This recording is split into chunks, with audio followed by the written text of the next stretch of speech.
Anyway, I think in this next one, I feel like talking about Outbreak as a competitive mode. Of course, I feel like a lot of people will say Outbreak is a mode where skill doesn't matter, or that it's like purely casual, but the fact that an Outbreak leaderboard exists, and the fact that a match scoreboard exists, both go against this whole point. You can be Outbreak does take a lot of skill, and if you want to get really high kill games or even be on this leaderboard at all, it takes a lot of skill to be able to do. I'll just run down a list of things that you have to be very skilled at to be successful in Outbreak. For one, your movement has to be really, really on point. That's how you move around the map. That's the pathing that you're doing. That includes how you're moving your character, etc. And I keep telling this to a union member who hates this mode, that if he ever wants to get better movement, he should just try playing some Outbreak. It's kind of funny. I've had a lot of games in ranked where I've had situations where I should have been freaking dead that I just managed to survive from just based on I guess probably a lot of my movement I've picked up from Outbreak. I'll also say that a lot of people will think that Outbreak is a mode that ruins your aim, or that it's a mode where aim doesn't matter, and to a degree, I guess it is true. You don't have to aim well to do good in Outbreak, but I will say that Outbreak rewards good aim. If you're getting headshots, headshot does more damage to Crystalline. There are a lot of cards that scale amazingly well with headshot damage. And more damage is more XP and more kills. It means you're being more efficient with your bullets, which matters a lot because your magazine is limited, and to replenish your bullets, you either have to get the card that gives you more bullets, which is not run frequently, or have very specific cards to mitigate it. Or you just need to get crates. And to do that, you need to have enough movement speed. Anyway. Point is, another thing that's just really good is that if you have good aim, you can also afford to take more risks and put yourself in situations where you wouldn't be able to with bad aim. Another thing that matters a lot is awareness. That means knowing where crystalline are, where they tend to spawn at any point. You know where you don't need to be, where's safe to be. And you're also just listening around you as well.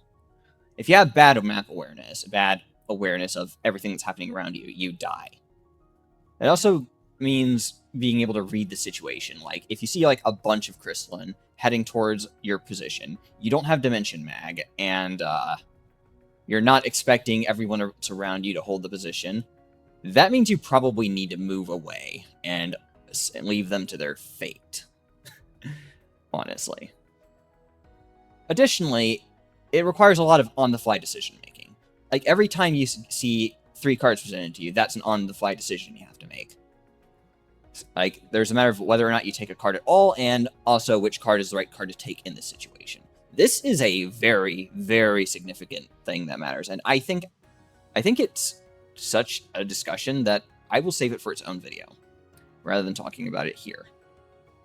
And on that note, there's also just risk versus reward consideration.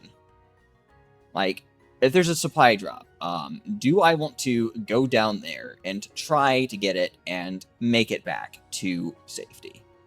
Is it worth it? And can I realistically do it with my current abilities and with where the crystalline appear to be on the map?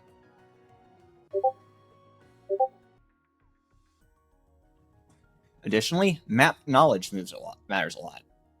Knowing where you can start at the start of each round to be relatively safe. What points are good places to set up for defensively? Good ways to move around the map that are relatively safe, or ways to dodge sight lines of crystalline. Also, just knowing I don't know, various map specific things. The better and better you get at a lot of these things, the better you'll do in the mode. And the more you'll just enjoy it. Oh, and of course there's also just deck building and deck piloting, which are like two completely separate concepts. Since if you have a bad deck, you're generally not going to have that good of a game. And even if you have a good deck, if you don't like use your card draws properly, or if your play style is not really how the deck is like able to work with, you will also just have a really bad game. Anyway, that's all. Like I said, there is a lot of like skill involved in Outbreak. And if you want, you can be competitive with it. You can try to get at the top of this Outbreak leaderboard. It's not just a matter of playing the mode a lot. It's also being like really efficient with playing the mode.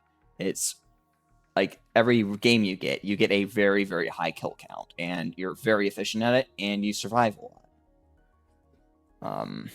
And on top of that, in terms of like an individual match, you can try to aim to be the player that has the highest level amount of damage or number of kills even. I find it so fun to do, and I get a real enjoyment out of just like that dopamine hit of like being a one-man force of nature against like the waves and hordes of crystallines and getting like really high kill counts. It's a blast. I love it.